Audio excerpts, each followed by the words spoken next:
My name is Evelyn Carter. I used to be the CEO of a major tech company in Charlotte. I used to think I had everything: career, marriage, and faith in the person beside me. Until one fateful night. When I woke up, I couldn't move. I couldn't open my eyes. But I could hear my husband Colin's voice, whispering right beside my ear. "You should have died in that crash. You make everything worse every day." I couldn't move. But I was alive and I heard every word. And then, a little girl snuck into my room in the middle of the night. She brought with her a teddy bear. And a secret that would change my entire life. Have you ever been betrayed when you were defenseless? Don't forget to like this video, leave a comment if you've ever felt helpless like I did, and subscribe for the next chapters where a tiny voice pulled me back from the dark. It started that night.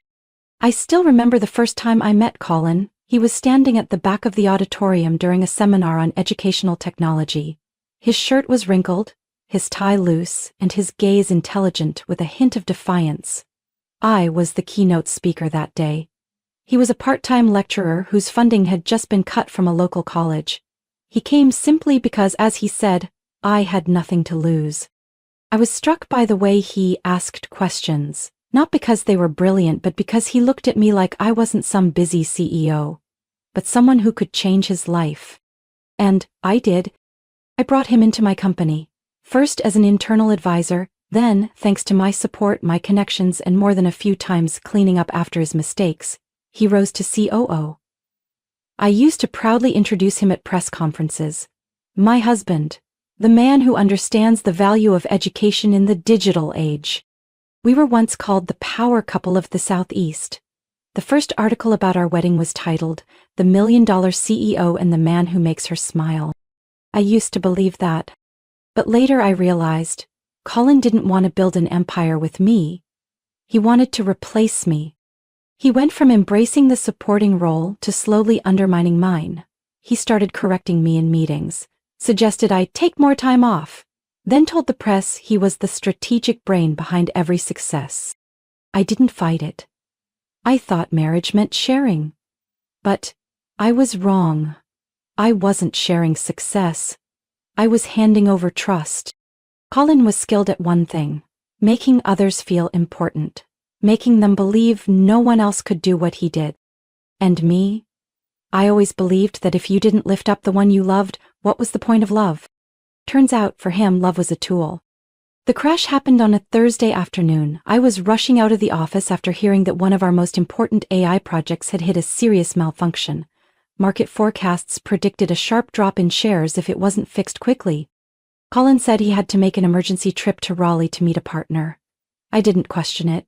He'd mastered the art of fake Zoom calls, of auto-generated assistant emails. I used to laugh, thinking he was more tech-savvy than I gave him credit for. I didn't know he never went to Raleigh that day. He went to his private lawyer's office. And it wasn't the first time.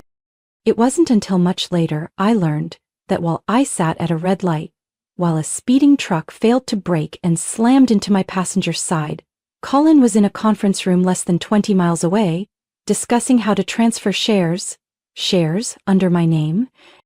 He knew the majority of the company's assets hadn't been moved into a trust. And he knew that if I died, he would inherit them all by law. The accident happened in broad daylight in front of dozens of witnesses. The truck driver was in shock, thinking he had killed someone. But I didn't die. I suffered a traumatic brain injury. I lost my ability to speak, to move, but I was still there.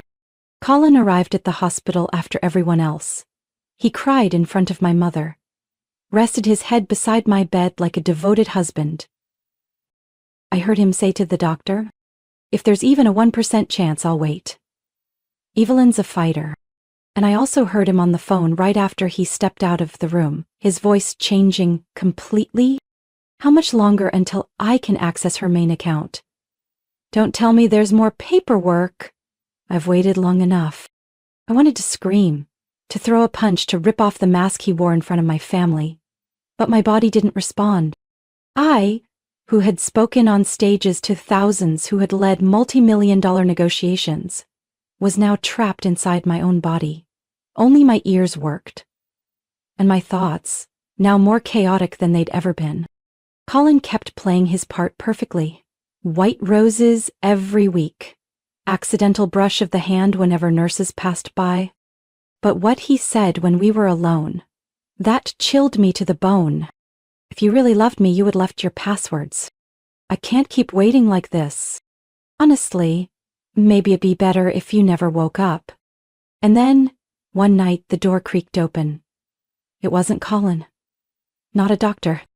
A child's voice said, "Are you asleep? It's okay. I'll just sit here with you a while. My name's Ellie." I didn't know it then, but that tiny voice, and the teddy bear she carried, would change everything. Not save me, but save Ellie too. And expose the truth about the man I once called my husband. I used to think silence was the worst thing that could happen to a person, but it's not. The worst is when you hear everything, understand every word, see every shift in someone's eyes, and you're trapped, unable to respond, to cry, to speak, or to leave.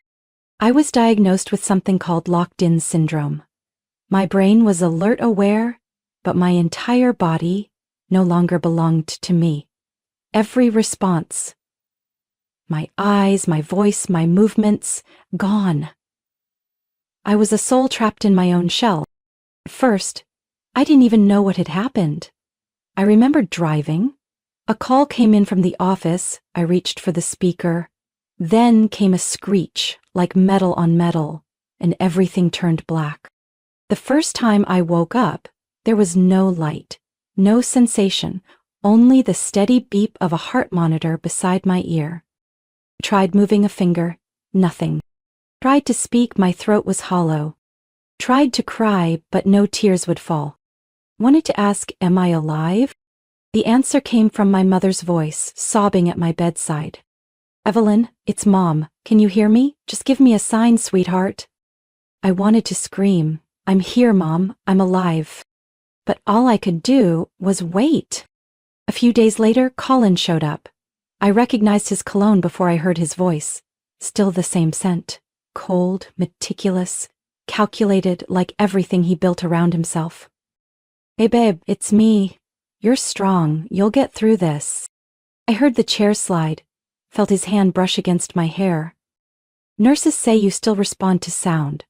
I know you're still in there." And I cried. I wanted to believe, even a little, that a part of him still cared. Until the fourth night after the crash, I heard him talking to a young nurse, sighing as if it were accidental. "She didn't leave any passwords, no contingency plans at all. It's like she wants to take me down with her." The nurse sounded hesitant. I thought she was the type who planned everything. She was, when she was still in control. But now, look at this. Piles of paperwork, frozen accounts, even this care suite. It's costing over $1,000 a day. I'm literally paying to keep someone alive who might never wake up. He gave a soft laugh, the kind that made no sound. I used to know that laugh. It always appeared when he believed he was winning. And it's not like it's my fault. It was an accident, just should have ended cleaner. I wanted to scream, every nerve in me strained, but not a single muscle moved. Colin didn't want me to get better. He wanted me not to wake up. He wanted to turn me into a memory, a sympathetic headline for the press, a tragic past to justify keeping his position at the company. To him, I was now just a shadow in his way. I listened to everything he said in the days that followed. No sweetness, no tenderness, only cold calculations. I need full access to the assets. The lawyer said if she doesn't wake up after 6 months, I can apply for legal guardianship. I want closure for both of us. Closure? I wanted to ask, for whom? I didn't want to die. I was still here. I just couldn't speak. I could still hear my mother crying, still heard the doctors talk about hope, still remembered every slogan I'd written for our very first branding campaign. I hadn't lost my mind. I had simply trusted the wrong person. And that person was now making sure I would never come back. In my darkness, I began to think. If I was still alive, I had to outlast his patience. I didn't know when, I didn't know how, but I wouldn't stay silent forever. Someone would hear me. And then, on a night that seemed no different than the ones before, another voice filled the room. Soft, childlike, strangely sincere. Are you asleep? That's okay. I'll just sit here with you a bit. I skipped my shot today. Don't tell, okay? I didn't know her name yet, but every word she whispered sank deeper into me than anything Colin had ever said. And I didn't know it yet, but that little girl, the one no one noticed, would be the one to free me from the prison Colin built. I used to believe the world out there would save me, a brilliant doctor, a loyal investor, someone on the board who still believed in what I had built. But on one quiet night like all the others, the person who walked in was a child. I didn't hear the door open, only the soft shuffle of rubber soles across tile, then a small, raspy voice, completely unafraid. Are you asleep? That's okay, I won't bother you. I just needed a quiet place. I guessed she was about 8 years old. Her voice was young, but there was something self-reliant about it, as if she was used to being ignored, as if talking to herself was something she did every night. I felt her climb into the chair beside my bed, heard the soft rustle of fabric as she placed something on the blanket, then a quiet sigh. In the pediatric ward, they keep telling me to sleep, but I can't. Every time I close my eyes, I see the old room and the fighting so loud. It's quieter here. I wanted to turn my head to see the small face that belonged to that voice, but I couldn't. All I had was her voice. Those whispers that felt like they were meant for no one, yet pierced through every layer of silence I'd been buried in for weeks. My name's Ellie. They say my mom's not coming back. But Dr. Mason says maybe she just mixed up the dates. Her voice trembled a little on the words maybe, like even she didn't believe it, but was still clinging to the last thread of hope. I heard her rustling through her coat pocket, a soft swish, then something plush placed near my hand. This is Charlie Bear. My therapist gave him to me to help record my feelings, like a singing diary, but I think you need him more. I don't have anything left to say. She paused, then whispered softly into the pillow. I think you're still in there. Everyone says you don't know anything, but I think you're waiting for the right person to talk to. I don't know why, but my throat tightened. If I could cry, I would have sobbed like a child, not because Ellie pitied me, but because she saw me. In a world that had turned its face away, she saw me. That night, Ellie stayed beside me for nearly half an hour. She didn't talk much, just little things. About a nurse named Lucy who gave her leftover pudding, about a roommate named Max who yelled in his sleep. But she didn't leave right away. She stayed until her eyelids began to droop, then quietly climbed down from the chair. Before leaving, she leaned in close to my ear. If you need someone to listen, Charlie can record for you. Just think it in your head. I believe it'll get there. Then she slipped out the way she came in, light as a breath. I don't know how she got in, why no one noticed, why no one stopped her. But I knew one thing for certain. It wasn't random. Charlie, the teddy bear she left, had a tiny button on its stomach. I heard a soft beep, then Ellie's recorded voice. Today, Dr. Mason said we shouldn't hide our feelings, but if we don't want to say them out loud, we can whisper to the bear. Charlie will keep them safe. But I want Miss Evelyn to keep him instead. She needs Charlie more than me, because she's been quiet for a long time. She said my name. I was a person, and someone still believed I was here, alive, still worthy of being called by name. That night I couldn't sleep. My body was still, but my mind raced. I remembered those early years building the company, the nights writing proposals until dawn, and the voice in my head that used to say, if even one person believes in you, that's enough to keep going.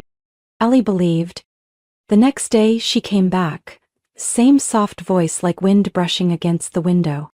Today the doctor said I have something called attachment disorder. Sounds like a big deal, huh?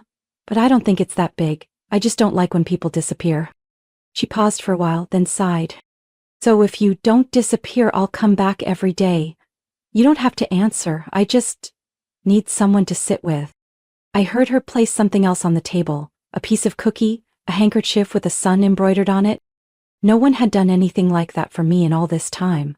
Not Colin, not friends, not the board.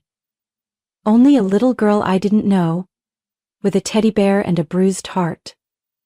Willing to share half her world with a stranger, expecting nothing in return. And then, something flickered inside me. Not quite hope, but movement. A faint twitch, barely there, in my left pinky finger. I didn't know if it was a reflex or a part of me trying to respond, but I knew one thing. I was no longer alone. And Ellie, just a child, had done something the entire outside world could not. She made me want to come back. Not for revenge, but to live. I don't remember exactly which night it was.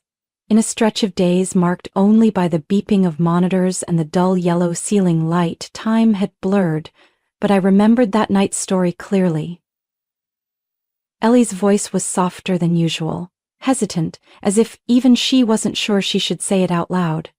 I used to have a mom.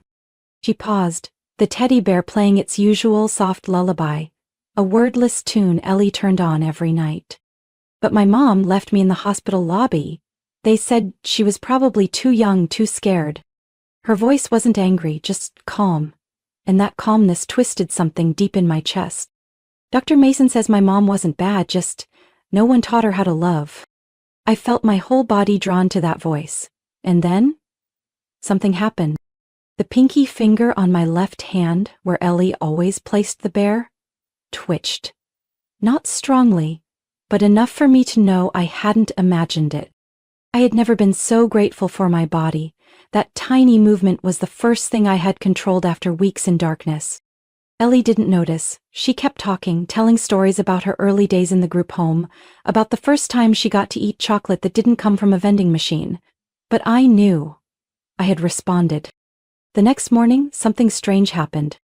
Dr. Mason came in with the head nurse holding a thin file. Usually reserved and hard to read, his voice that day sounded different. Gentler, more personal. "Good morning, Evelyn, it's raining outside today. But I think you might like the sound of it." I listened to the soft tapping of raindrops outside the window. There was something real in the way he spoke. Not small talk, but like he believed I could actually hear him. "Last night, a nurse noticed a small change in your left arm's muscle response. It might be reflexive, but I don't want to ignore it." He stepped closer, speaking with calm precision. "If you're still here, and I believe you are, try to help me, okay? I'm going to ask a question. If the answer is yes, try to move your left pinky." My heart raced. This was my chance, my first chance to prove I was still here. "Evelyn, my name is Mason. I'm standing to your left. Can you hear me?" I focused everything I had into that hand, imagined the pinky brushing Charlie's fur, stretching, moving. A soft beep came from the reflex monitor. Mason flinched. He looked at the nurse, then leaned closer. "Did you just respond? Try again, one more time." I did. This time more clearly. A small twitch, but real. The nurse covered her mouth, nearly in tears. Mason said nothing. He simply placed a firm hand on my shoulder, as if we had just signed a silent agreement. "I knew it, Evelyn. You're still here. And from now on, we're going to talk every day." I can't describe what that moment felt like. It was like someone had shone a tiny light into the darkest corner. Not blinding, not loud, but enough to let me know I wasn't invisible anymore. That evening, Ellie returned. Still the same small frame, her shadow stretching across the door. "I heard the doctor say you moved. Really? Are you trying?"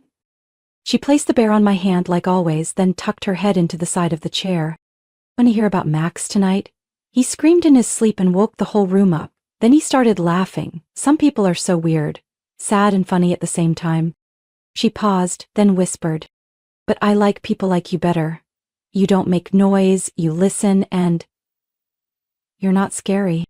I tried moving my finger again. This time Ellie saw it. You did that, right?"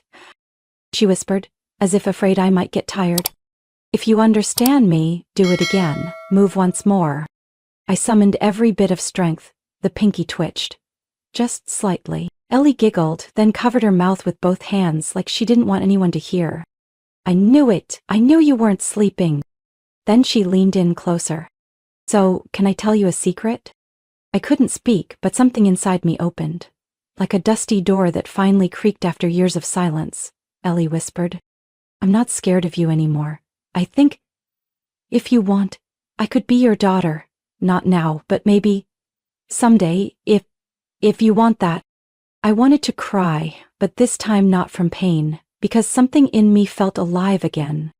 A child who had been abandoned. A woman who had been discarded. We, two souls who thought the world had forgotten us, had found each other through the smallest things. A touch. A silent nod. A story whispered with all the heart in the world. And for the first time since the crash, I didn't think about Colin. I didn't think about betrayal, or assets, or the CEO chair. I thought about Ellie, and about what else I might be able to move next. Because now, I had a reason to come back. A very small reason, but a very real one. I had slowly begun to recognize footsteps, the way someone walked, breathed, even the sound of fabric brushing. Each told me who was about to enter. That night, I knew it was Colin. Not from cologne or a familiar greeting, but from the sudden chill in the air. He said nothing to the nurse outside, brought no flowers, didn't even bother to fake a smile. The door closed softly, so quiet I could have mistaken it for a breeze. Then the chair dragged harshly, his footsteps nearing, stopping at the edge of the bed. His voice was low, stripped of any mask. I've waited long enough. Every cell in my body recoiled. The cold didn't come from fear, but from knowing this was it. When he would reveal who he really was, no more performance. No more fake pity. The board is starting to waver. The longer you lie here, the easier it is to convince them. Just a few more signatures. I'll transfer everything, and then it's over. He exhaled slowly, deeply, as if a weight had been lifted. You're not coming back, and honestly, I don't want you to. I didn't know when Ellie had crawled under the bed. Maybe she'd been there all along.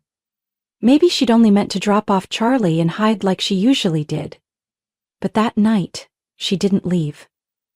And Charlie, the little bear with a recorder in its belly, was still running. Colin had no idea. You think I'm going to sit around forever? You left no passwords, no instructions. You didn't think about me. You always had to control everything, even while lying here like this. He laughed, but it wasn't the laugh of the man I used to love. In fact, that crash came at the perfect time. I didn't cause it, but I sure don't regret it. You always made me feel small, and now look who's lying here, can't move, can't speak. It's you, Evelyn. It's you. I felt my heart beat slow. Not from sadness, but from rage. A kind of emotion I hadn't touched in a very long time. I thought about all the times I took him to meet investors. All the times I cleaned up his mess when he miscalculated. All the times I let him take credit because I wanted to keep the marriage steady. And now, all that remained was venom and contempt. Then his voice dropped, colder, more ruthless. Mel, more weak. I'll tell them there's no hope.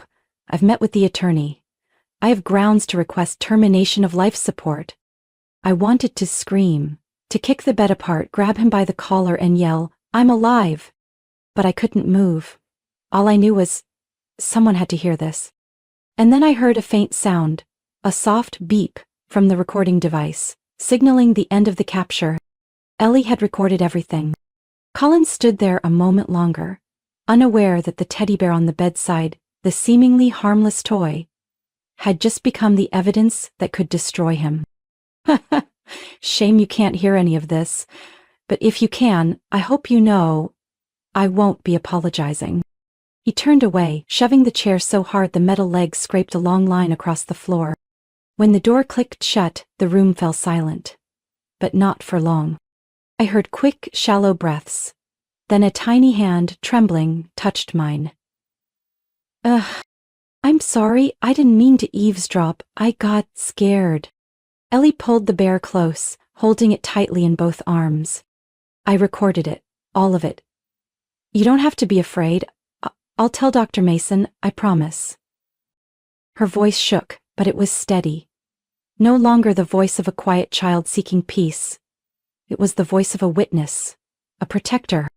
I didn't know where Ellie found that courage, but that night she did something no adult had dared do in all these weeks. She listened, she remembered, and she acted. In a world that had turned away, I was finally seen, and Colin, with all his venomous words once buried in silence, had now dragged himself into the light he feared most. The truth. The next morning, my room was no longer the quiet place it used to be.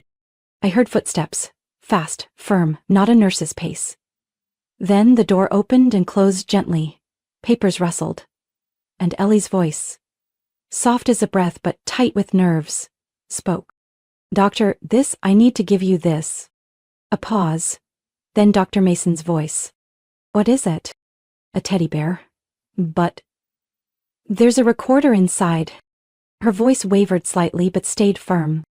Last night, I snuck into Miss Evelyn's room, and I heard Mr. Collins say really bad things.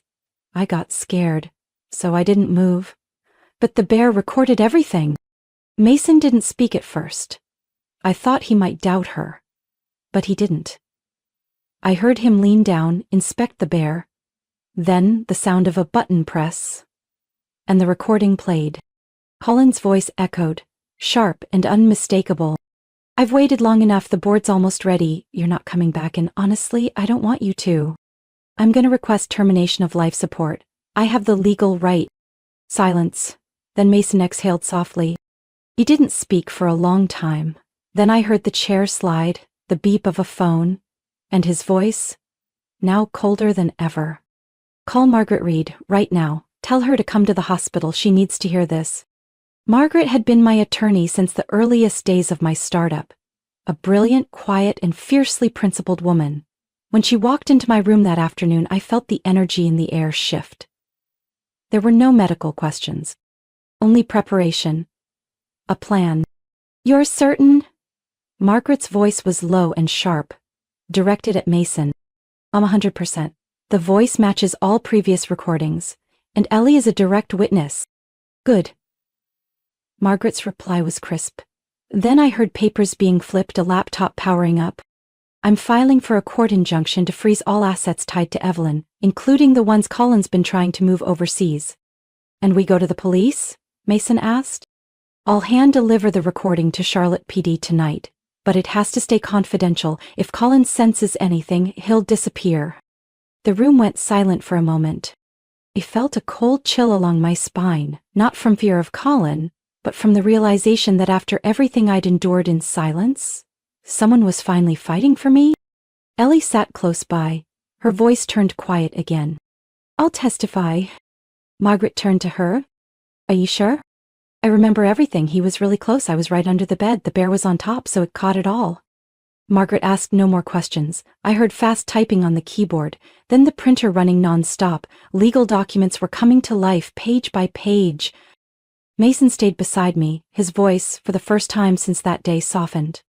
Evelyn, if you can hear me, don't worry. You don't have to fight alone anymore. He paused, then spoke like he was making a vow. From now on, I'll be your voice, until you can speak for yourself again. In less than 24 hours, the court approved an emergency asset freeze. Every account in my name, every trust, every share in the company, even the ones under Colin's name, were locked. His personal attorney was notified, and Colin vanished, just as Margaret predicted. Mason stored the recording on an encrypted hard drive, locked in the hospital's safe in case anything happened. And Ellie came back every night, but this time she brought a notebook, sketching everything she saw so that if anyone asks later, I can show them. I still couldn't hold her hand, but whenever she leaned against the bed frame, I tried to move just a bit more. A small twitch in my hand, a flicker in my eyelids. And every time, Ellie noticed. You're coming back to me, aren't you?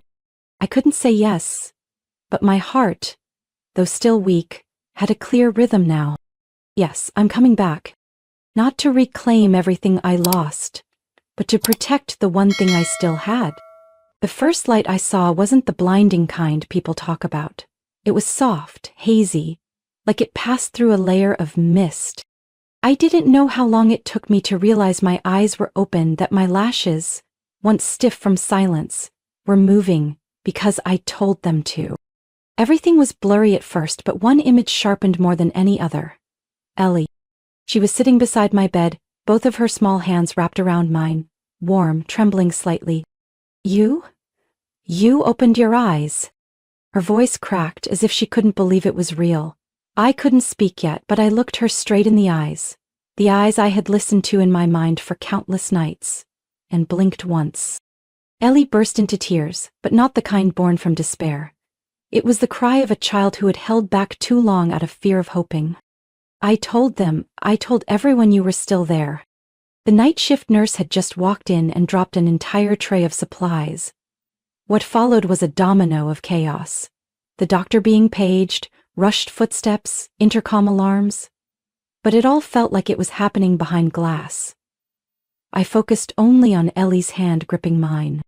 And then I moved. A small nod. Not a reflex, not from a machine.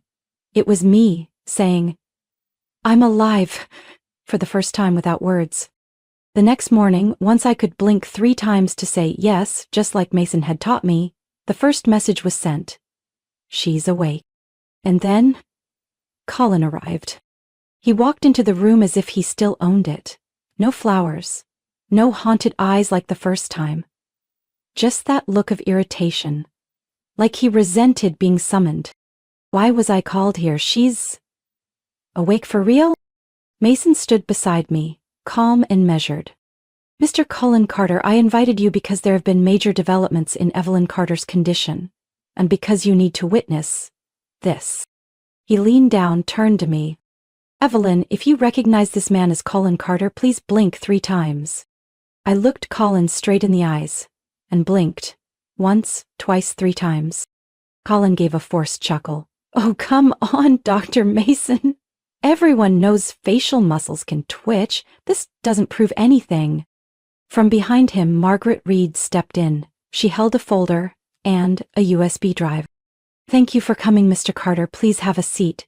In front of you is an emergency restraining order issued by the Mecklenburg County Court, along with a recorded audio file containing your admission of intent to misappropriate assets and terminate life support without authorization." Colin's face drained of color. You're kidding. A recording of what?" From the doorway, Ellie appeared. Charlie the teddy bear was in her arms. She said nothing, just gently placed the bear on the table. Margaret nodded toward a plainclothes officer nearby. He stepped forward, calm but firm, and reached for his cuffs. "Mr. Colin Carter, you are under arrest for attempted asset fraud and endangering the life of another individual. You have the right to remain silent." Colin flailed. "This is ridiculous. A kid with a teddy bear? That's your evidence?" Margaret said nothing. She simply pressed play, and Colin's voice filled the room, clear down to every breath. When the words, "If she dies, things will be a lot easier for me," played through the speaker, the silence that followed was so deep. I could hear my own heartbeat. Colin was taken away shortly after. The weeks that followed were all about recovery, speaking again, swallowing, standing. Then, relearning how to write, and how to say a name. Ellie. Mason supported me every step of the way, but Ellie never left my side. She retold everything like only a child could, simple, vivid, and without skipping a beat. But one afternoon, as I practiced writing my first few words again, Ellie hesitated. "Miss Evelyn, if I tell you something, will you still like me?" I nodded, slow but steady. I'm the daughter of Miss Marissa. She used to work in admin. Mr. Colin fired her, said it was her fault, but it wasn't. She looked up, her eyes full of memories. "My mom got really sad after that. She left me at the clinic. I'm not mad at her. I just wanted you to know." I couldn't hold back my tears. Marissa. She'd been a kind, hard-working woman. She used to bring coffee for the whole floor without being asked. I once asked her why she always smiled. She said, "Because I still have work to do." And now her daughter was the one who had saved me. I squeezed Ellie's hand, then looked straight at Mason, then Margaret. I want to be this child's mother, not because I owe her, but because I need her, the way she once needed me. "I don't want you to go back to being a boss or anything," Ellie whispered. "I just want you to be my home." I nodded, slow and certain, like I was signing the beginning of a new life, a new role, a new kind of existence without titles, without shares. When the final court hearing ended, when my name was cleared from the tabloids, I knew it was time to leave the stage. I didn't give a grand farewell, no press release, just a short email to the board. "I'm stepping down from operations, remaining a silent shareholder. Please don't call me back. I found another life." And I did. On a small hillside outside Asheville, in a sloped-roofed cabin rebuilt from an old farm, with a porch wide enough for 2 people to read books in the afternoon and a kitchen warm enough to bake cookies. Even if Ellie never followed the recipe. We moved in at the start of fall.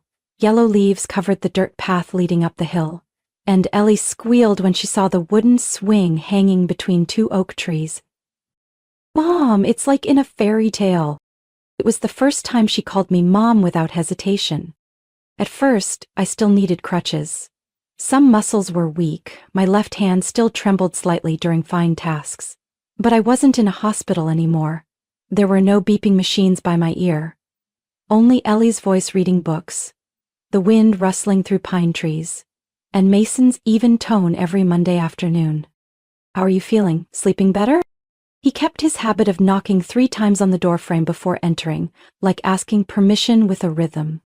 At first, Mason came for medical reasons, checking therapy progress, guiding physical recovery, measuring neural response. But soon he started bringing hot coffee from a tiny cafe down the street, a cinnamon roll, sometimes old books about gardening, because I once said I wanted to plant herbs on the porch. Ellie liked him. She didn't say much, but every time Mason visited, she drew pictures. And in those pictures were always 3 people. Me, Ellie, and a man with silver-rimmed glasses I recognized instantly. One evening, while Mason packed up his medical kit, Ellie whispered softly, "If Dr. Mason stayed here forever, I think the house would feel happier." There was nothing left to say. But that night I brewed 2 cups of tea instead of 1, and I left the kitchen door slightly ajar, listening to his footsteps linger longer than usual. A year passed, not quickly, but gently. I learned to live slower. Mornings started with folding Ellie's blanket and making coffee while she did online school. I taught her how to weed, how to tell basil from mint. She taught me how to make birthday cards from cookie boxes. I forgot I once stood on stages talking to investment firms.